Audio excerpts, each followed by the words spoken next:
బాలుడి రూపంలో రైతుకు ప్రత్యక్షమైన లక్ష్మీ నరసింహస్వామి ఇక్కడ ఒక పెద్ద కొండపైన వెలిసినట్లుగా పూర్వీకుల నమ్మకం. దీంతో నమ్మిన కోరికలను తీర్చి లక్ష్మీ నరసింహస్వామిని కొలిచేందుకు లక్షలాది మంది భక్తులు ఈ గుట్ట వద్దకు తరలివస్తుంటారు. ప్రతి సంవత్సరం మార్చి నెలలో లక్ష్మీ నరసింహస్వామి బ్రహ్మోత్సవాలు అంగరంగ వైభవంగా నిర్వహిస్తూ ఉంటారు.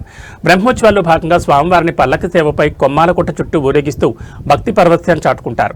అర్చకులు 15 రోజుల పాటు జరిగే ఈ బ్రహ్మోత్సవాల్లో స్వామివారికి ప్రత్యేక పూజలు నిర్వహించడం, ప్రత్యేక ప్రభబండ్లను ఏర్పాటు చేసి తమ భక్తిని భక్తులు చాటుకుంటున్నారు. స్వామివారిని దర్శించుకునేందుకు తండోపతండాలుగా తరలివస్తున్న భక్తులకు ప్రత్యేక పూజలు నిర్వహిస్తామని తెలుపుతున్న కొమ్మాల లక్ష్మీ నరసింహస్వామి ప్రధాన పూజారితో మా ప్రతినిధి Rajendra Prasad face to face.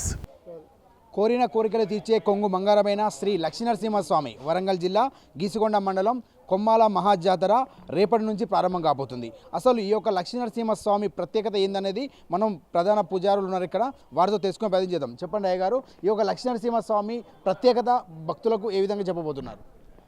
గంభీరం మహావిష్ణుం జ్వలంతం శ్రోతోముఖం నరసింహం భీషణం భద్రం మృత్యోర్నమామ్యహం. శ్రీ లక్ష్మీనరసింహ పరబ్రహ్మణే నమః. ఈ వార్షిక బ్రహ్మోత్సవాలు పాల్గొన శుద్ధ సప్తమి నుంచి పాల్గొన బహుళ చవితి వరకు అత్యంత వైభవంగా నిర్వహించబడును. ఏకాదశిన కళ్యాణోత్సవము, చవితి రోజున రథోత్సవ కార్యక్రమం అత్యంత వైభవంగా నిర్వహించబడును.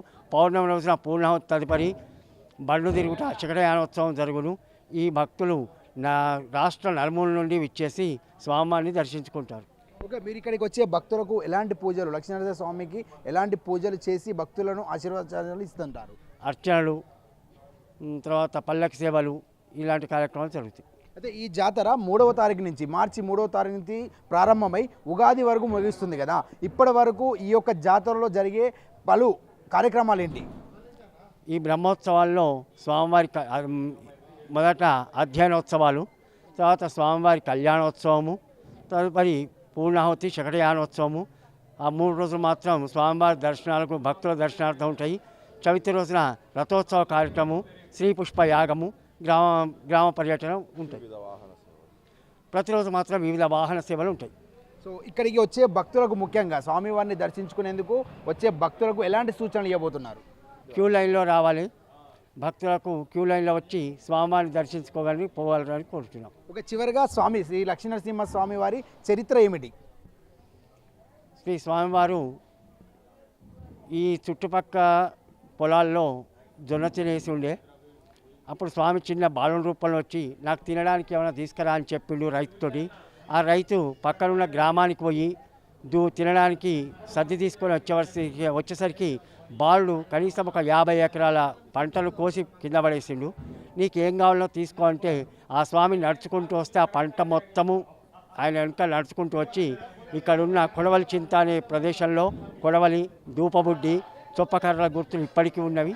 స్వామివారు లోపలికి చేరిన తర్వాత బండను చీల్చుకొని లోపలికి చేరిండు.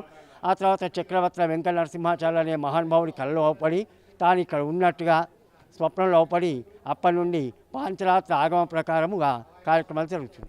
ఓకే, థ్యాంక్ యూ అండి. చూశారు కదా, స్వామివారి బ్రహ్మోత్సవాలు మార్చి నెలలో 16 రోజుల పాటు అత్యంత వైభవంగా జరుగుతాయి. ఈ యొక్క బ్రహ్మోత్సవాలకు వచ్చే భక్తులకు ఎలాంటి అవాంఛనీయ జరగకుండా ఇక్కడికి వచ్చే భక్తులు స్వామివారి దర్శనానికి వచ్చే వారికి మంచి జరిగేందుకు, అంటే కోరికలు నెరవేర్చే స్వామి లక్ష్మీనరసింహ స్వామి వారిని ఇక్కడ తారి యొక్క చరిత్రను పూజారులు తెలిపారు. కెమెరామ్యాన్ బాలుతో రాజేంద్ర ప్రసాద్, భారత్ టుడే, వరంగల్.